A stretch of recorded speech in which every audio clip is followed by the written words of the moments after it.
Welcome to this week's edition of Mountain Outhouse News. I'm your host, Jam Jam. This is the crazy shit to happen in running this week.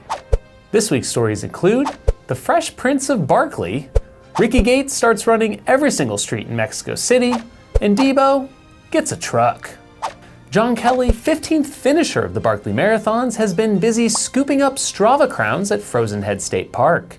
After Guillaume took his Barkley Challenge Loop FKT in the clockwise direction a couple weeks back, Kelly came swinging back hard with a 3:37.23, smashing the former best time by over 27 minutes.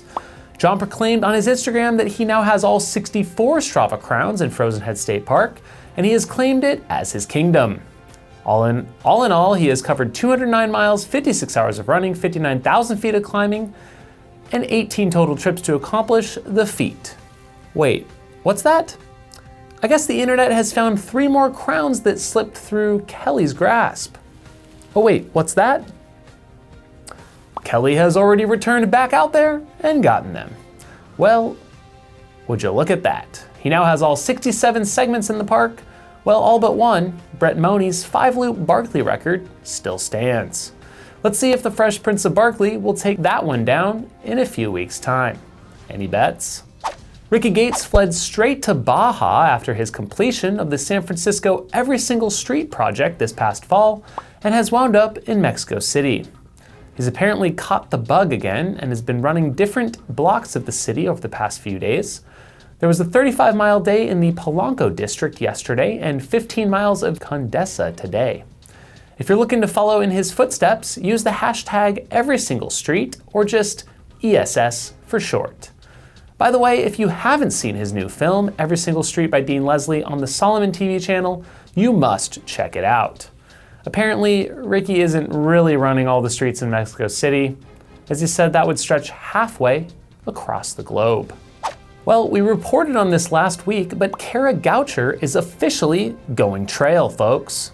I kind of wish her announcement was a little bit more low-key and more authentic, in line with the trail scene, but heck, it's Cara Goucher, so her official proclamation that she's joining the trail scene came via a superbly edited branded video from Lifetime Events shot and produced by the one and only Billy Yang, and a press release article on Runner's World. Yep, she's running the Leadville Trail Marathon come this summer. Cara's the first to tell you don't expect much, as she feels a bit like a fish out of water on the trails, but time will tell. She could be sandbagging it. Michael Wardian just won't stop, not that we want him to. He's whisked himself off to Israel for an FKT attempt to run across the country. The route is over 1,000 kilometers in length at over 631 miles and was completed previously by Zoli Bahari 3 years ago in 23 days. Mike will be shooting for just 10. Day 1 and 2 are now behind him, and thanks to Ian Corliss, we have a bit of insight into what looks like an incredible journey. He's climbing up rope ladders in slot canyons, swimming, and running through vast expanses of desert. Pretty cool. It appears he ended with a bit over 80 kilometers on day 1 and 103 kilometers on day 2. Debo, aka Dylan Bowman, was spotted with his brand new truck, a Ford F-150. He apparently wasn't sure the truck life would be for him, so he took to social media for a poll. Most agreed he could pull it off, and it appears he has indeed. I guess I know who I'm calling for aid station support when we're up in Silverton for the Kendall Mountain Run. iRunFar's weekly recap is a continued source of information on recent race happenings, but often it is skewed to the most popular international events. Instead of focusing on those this week, I'm going to cover some US events. First off, it was the 10th edition of the Mesquite Canyon Trail Run. Yeah, my baby's all grown up. This was the first ultra I created from scratch back in 2010, and I finally got to toe the line this year.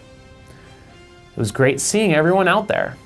Congrats to Eric Niedert on taking the 50-mile win in 7:47, followed up on a second place finish in the 50K last year. On the ladies' side, it was Sarah Emoto with the win in 9:29. In the 50K, Perrin Smith won in 4 hours 46 minutes, while Nicole Bitter won for the ladies in 5:20. Oh, and Ian Torrance, sorry for knocking you into the dirt at mile 13. No hard feelings?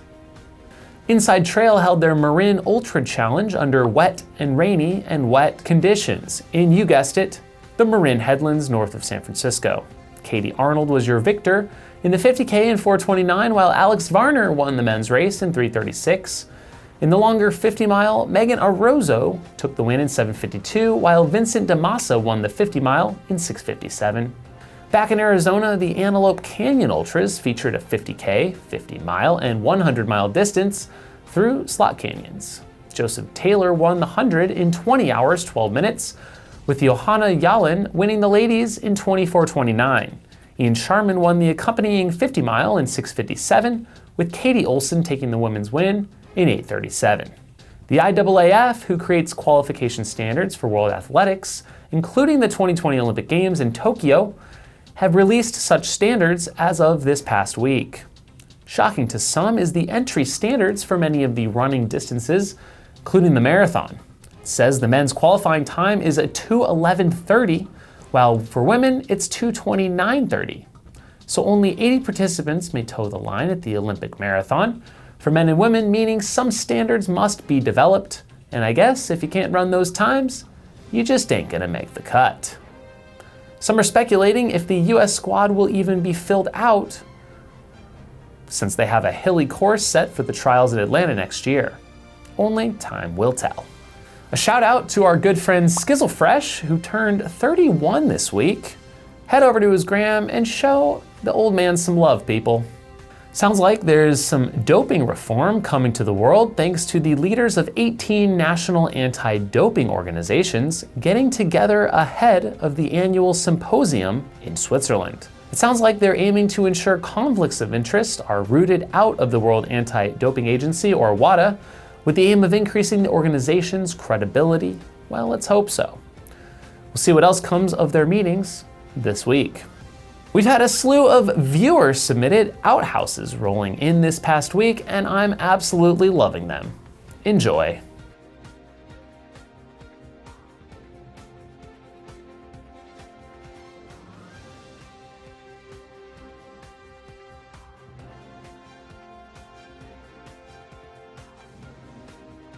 And with that, thanks for tuning in to episode 136 of Outhouse News. Thanks for checking out the show, and we'll see you next time. If you have crazy stories to share or a question or feedback for the show, please leave a comment below. If you'd like to directly support this show financially, consider becoming a Patreon supporter of this channel or purchasing this custom pair of Jam Jam's donut sunglasses. Links are below. Have a shitty week.